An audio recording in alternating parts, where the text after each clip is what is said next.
Hello, everybody. Today, on this episode of Policy Talks, we're going to talk about a very interesting aspect of policy, a softer aspect to a certain extent, and also an intangible aspect. We have with us Dr. Rajendra Pratap Gupta, who's a policymaker, has been involved with policies for the last decade and more, has worked intensively in the healthcare area. And also, we, of course, last met when in 2014, Dr. Gupta was helming basically the discussions and the structuring of the manifesto of BJP, and which basically encompasses all the policies that BJP has subsequently followed or developed. So, welcome to the show, Dr. Gupta. I wanted to start with you have brought out a very interesting discussion paper, which is a draft of the culture policy of India.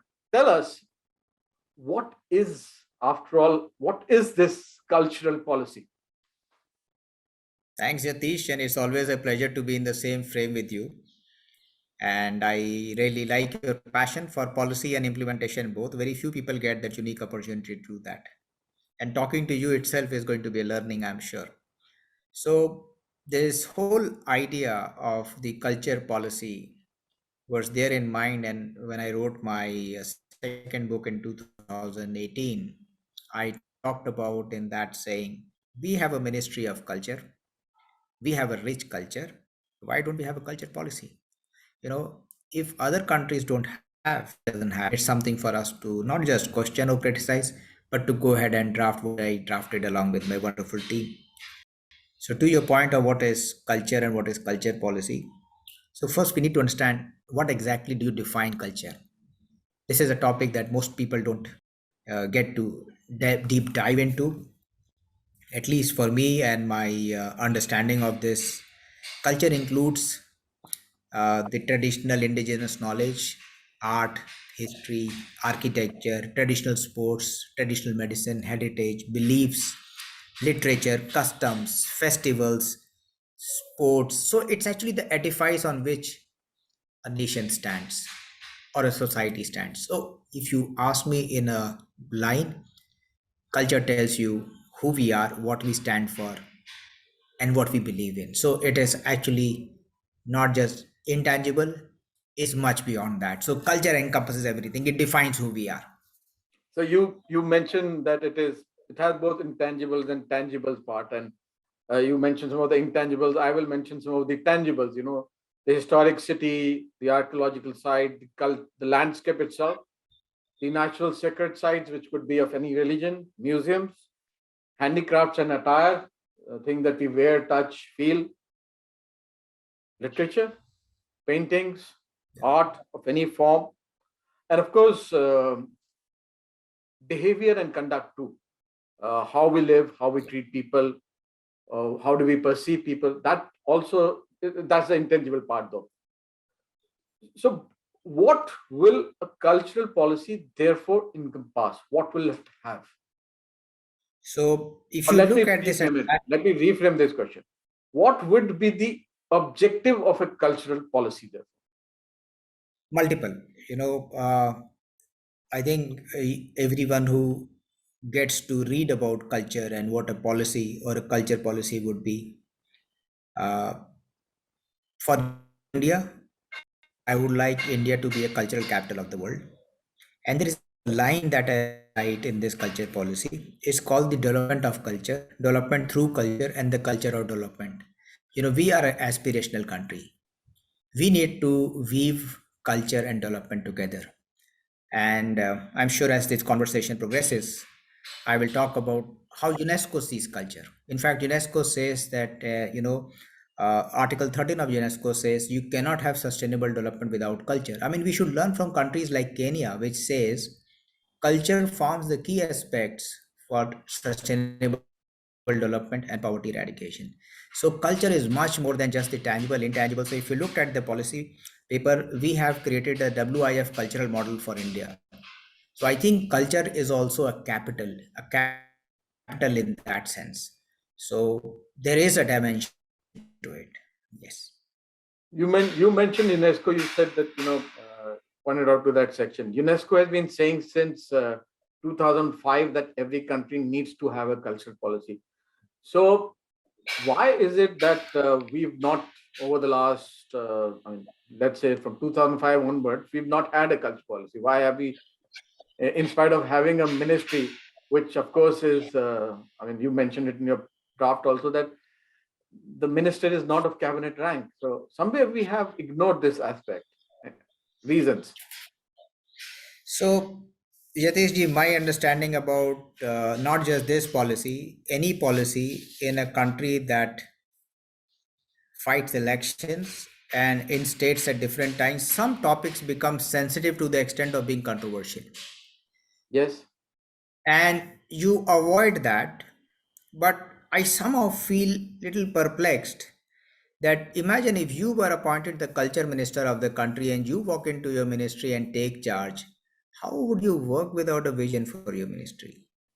You know, is it really possible to run a ministry without a vision on ad hoc programs and policies? So that is the fundamental thing that comes to my mind to say that, well, it might have been very late, but I have looked at constitutional debates where our first Prime Minister, Mr. KT Shah, the member of the Constituent Assembly, they made a very strong case for putting constitution. You know, this does not come from any agenda that we have. We have looked at heritage, history, and constitution. I think not even UNESCO, that's too late in the day to look at early part of this century to say we didn't have. The constitution makers were very clear about culture. And in fact, Mr. KT Shah on 8 December 1948 said, we should couple the right to conserve culture with the right to develop culture. Now that itself was a very strong point for us to have had a culture policy.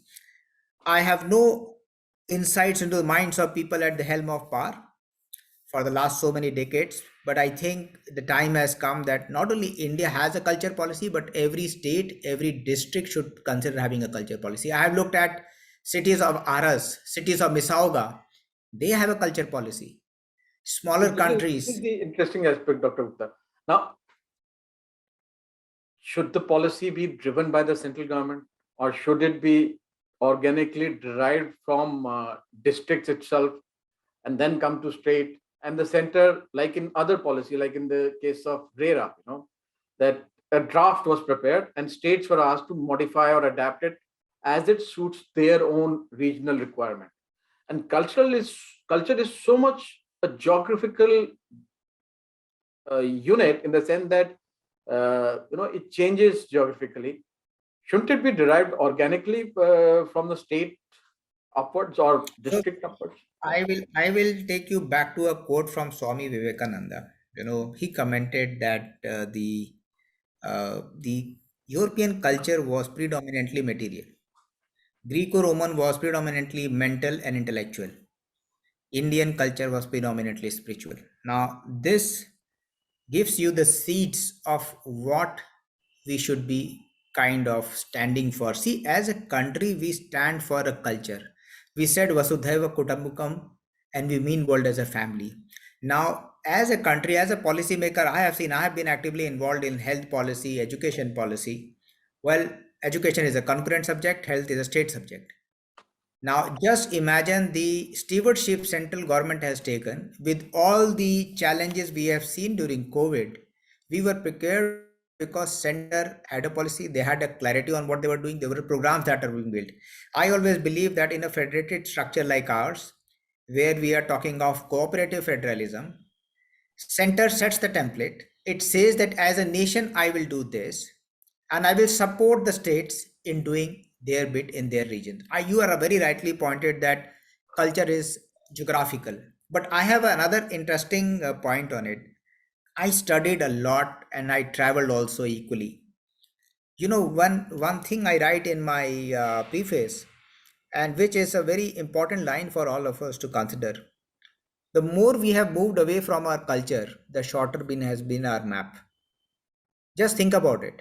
You land in Bali, as you are stepping it from the airport to the city, you see the Ram's chariot.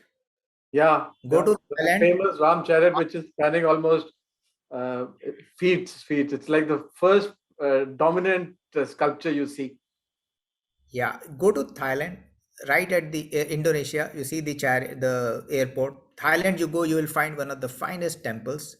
Go to Singapore, outside a mall, you will find people burning incense sticks and worshipping Lord Ganesha. So our culture was spread all throughout. Japan was a Buddhist predominantly country. All these religions came from India. The more we were closer to culture, the longer was our influence and the map. The more we have moved away, and we didn't move, deliberately. It was the invasions that unfortunately clipped us from being closer to culture. So the map has become shorter. And my belief is that the more we move away from our culture, if we don't frame our culture policy now, the map will get still shorter. We see So that, that brings me to the interesting point. So if in the making. thought, or if you say that our map has shrunk and we have shrunk along with it, today in today's world, where basically most narratives and most things are being derived either through the internet or via social media and the internet, and there is a homogenization of sorts which is happening, which of course the globalization experts say it is a good thing, and they welcome it. They welcome that this homogenization is good for the world. While whenever we talk about culture, we will talk about local geographical proximity of behavior or homogenization in a small area. Will we be able to influence the children of today to understand and educate them about the culture that their past has and what they should be concerned about in the future? So, a very interesting question. I am not sure if the response is going to be as strong as to get you the response which you are expecting. But I think in this material world, uh, you know, we are all also passing through a stage where we are kind of zooming out. The kind of number of calls that we do, I call it zooming out.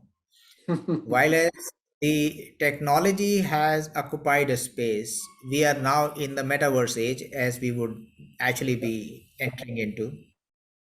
So, culture is the root.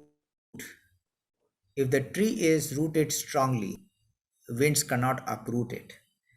Otherwise, I think we would have forgotten what we stand for. I would still say that you go to Japan or let see a Japanese in any part of the world, he will still bow before people and give obeisance and respect. We forgot to do namaste. So I think whether it is social media or internet, culture is a much stronger connect. Let me give you the other side. India is the only country with the highest number of diaspora in the world. The number stands at 30 million. That is the list. That's the number, which is across 210 countries. Tell me, without culture, is there any other way to connect the diaspora? So there are multifaceted things, and India has such a rich literature. You can actually become mechanized individuals which are very transactional. Will you be worth calling a human being? Look at our cultural history, look at our ancient text. All the value systems they stand for are needed more today in the internet age than they ever are. And there is enough of data. And I think at one point I write in the culture policy that if you are disconnected from culture, your crime rate goes up. So, as and more we stand connected, the more and more we need to be rooted as well. I would strongly make a case that we should let our children be exposed to ancient text, ancient knowledge, and internet is actually taking away the barriers. Earlier we had Gita Press.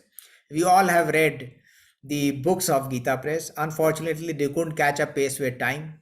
Don't get those books now, but the net allows you to digitize, make them available in PDFs or Kindle for people to read it. I think all of us have seen Ramayana and Mahabharata, and the true way we could connect with that story is seeing it live as a serial. Yeah. Technology allows you to connect at a much deeper level, and I'm sure the metaverse will allow you to connect at a much deeper level. The question is, are we really intending to do that? If we do that, we as a country will be very strong on volume and equally strong on values, and that is what we need as a country. So one of the aspect of cultural policy has always been access, and providing access to citizens to both the tangibles and the intangibles. And to provide access to these, you need support. And assuming that a policy has to be implemented, it needs financial support. So where would a funding for a policy, for a culture policy, come from? So it's a very interesting question, and I think as a sharp policy mind, you had done a detailed analysis of this policy. We spend currently 19 rupees per head on culture. Which Well, is the I'm not lowest spend among spend all 85 countries, I rupees like generally lowest. I think yes, lowest. In fact, a country like US spends $6. Ireland, which is much smaller, spends $9. I'm not saying go to that length, but I have the other part of it.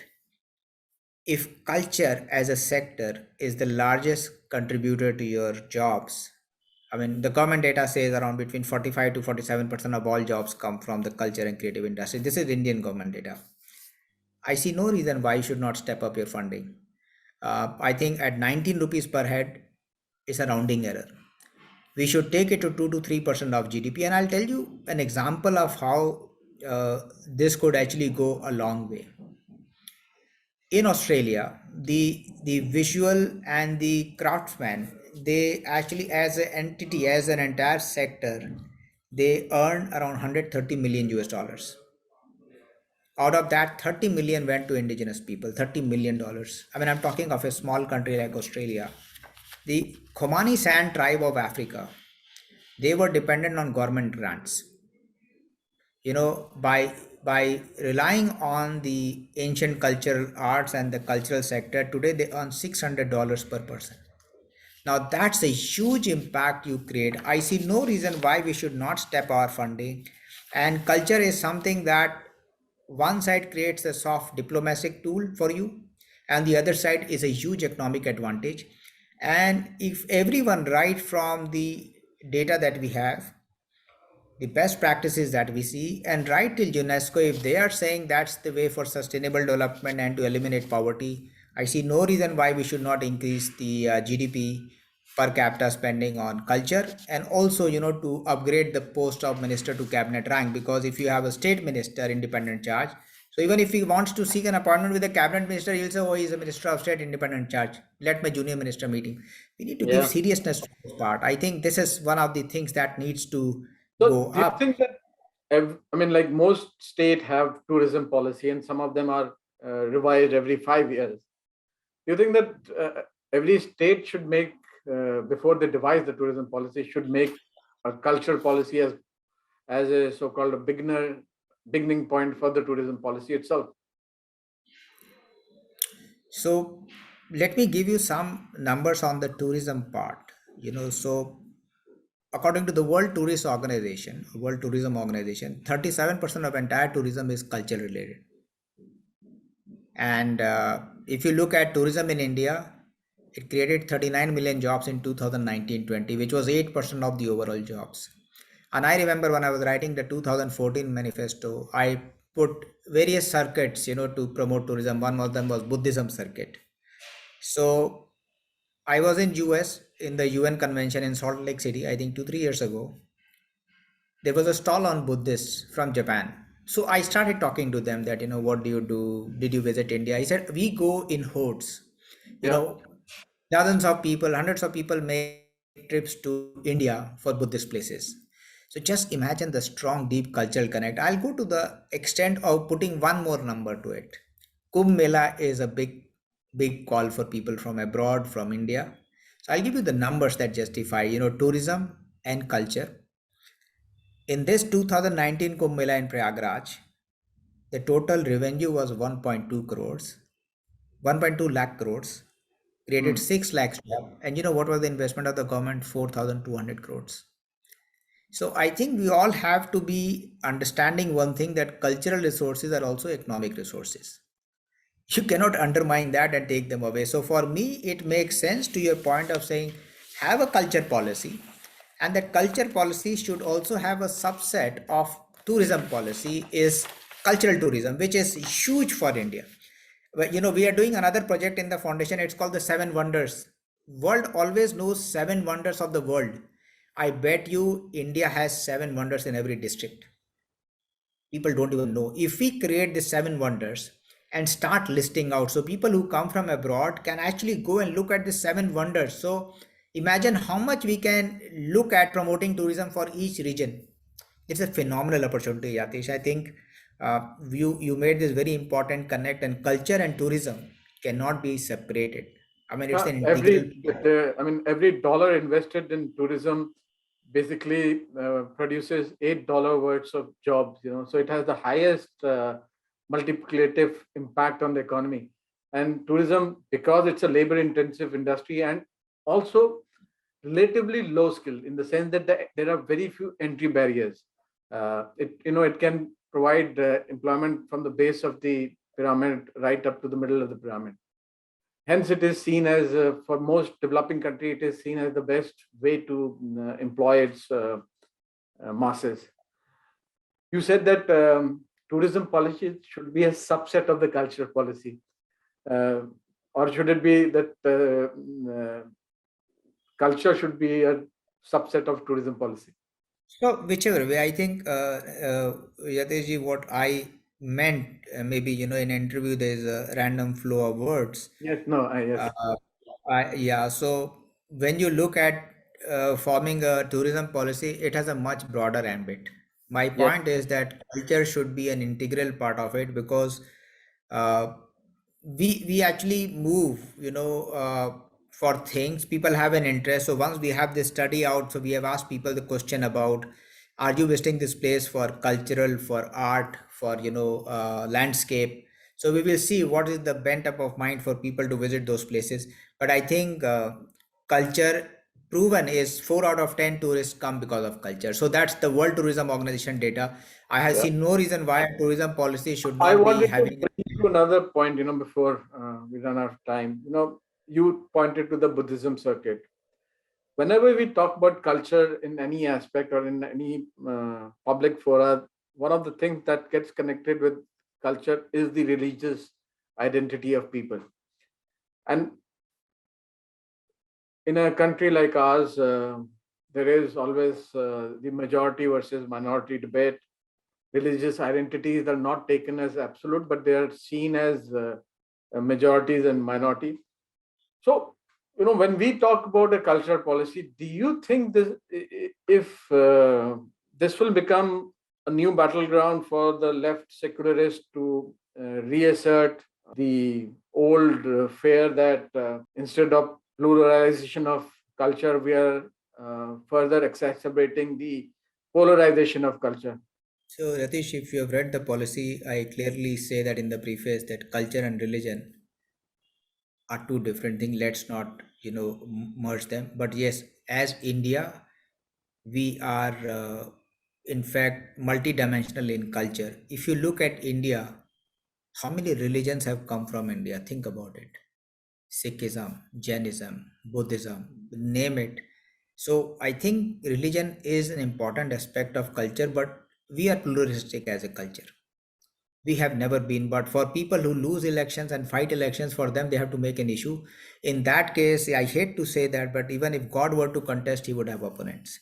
So when I write policies, I don't worry about it. I think when I wrote the education policy, people said it would be a contentious one, but I think it's been one of the most futuristic policies that people outside the country are implementing. So I don't worry about it. I think we have been very clear that India has a huge opportunity. Just look at the opportunity part from that culture. I'll give you some numbers.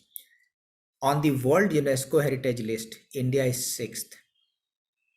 Yeah. So when you look at countries which are there on the top, it is Italy with probably 59, China with 58, then you have Germany, then you have Spain, France, and then comes India with 40 sites. And we have how many sites? 500,000 heritage sites and artistic sites. If we had a policy, we would have made concerted efforts to be number one. So for our policy, we have given data points to say you could actually be the world's number one cultural capital if we made concerted. Policy's job is to give a direction. So we have given a direction.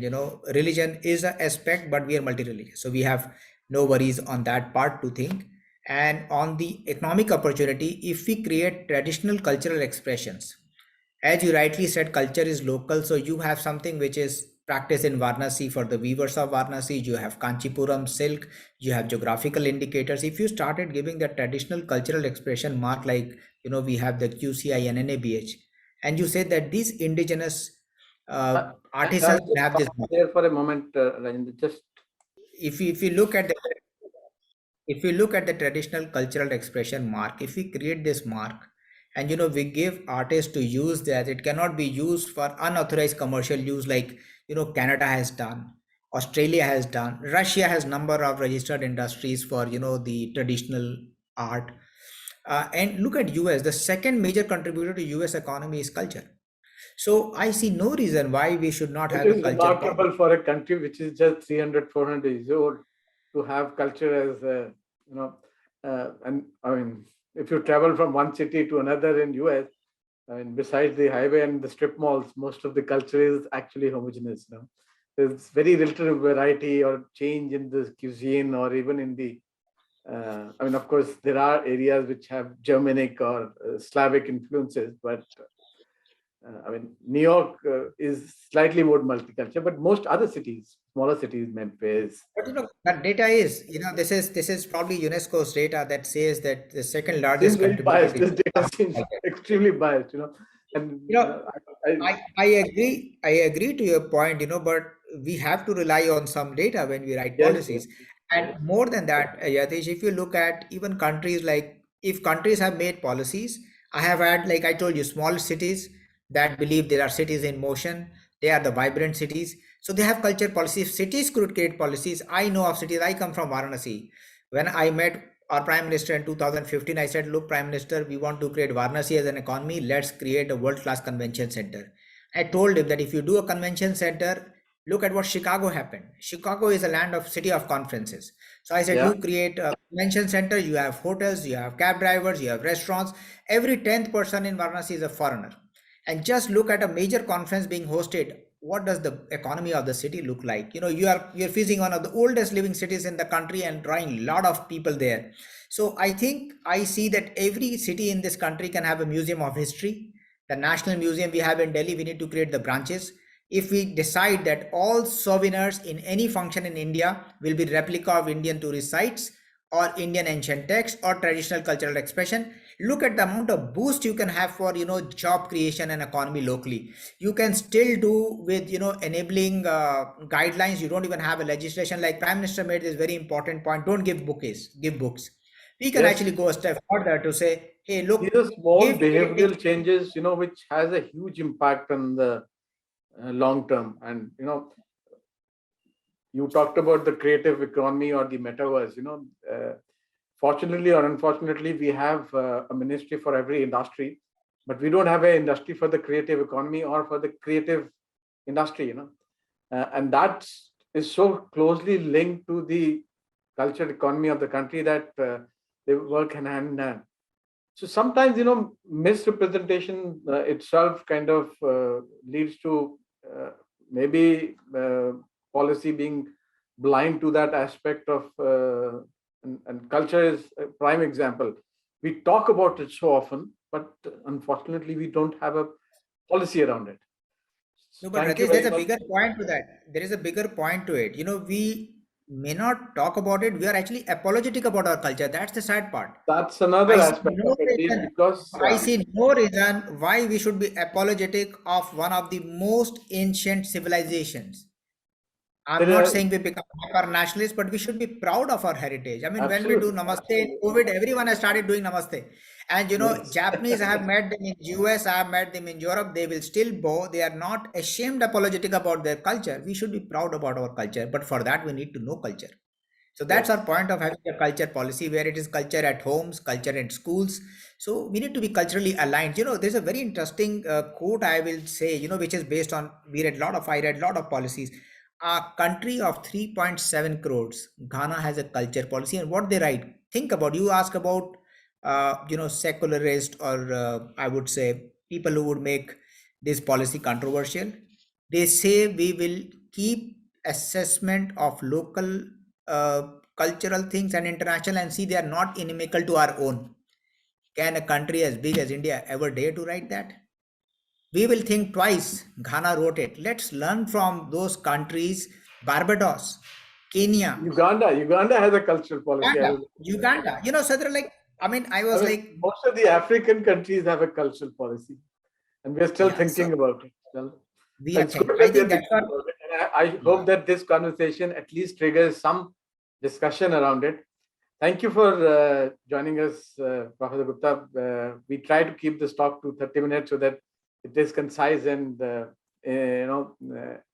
listenable enough, not long, too long. But we could have talked much more. Thank you very much for joining us. Thank you so much, Yatish. Thanks for having me.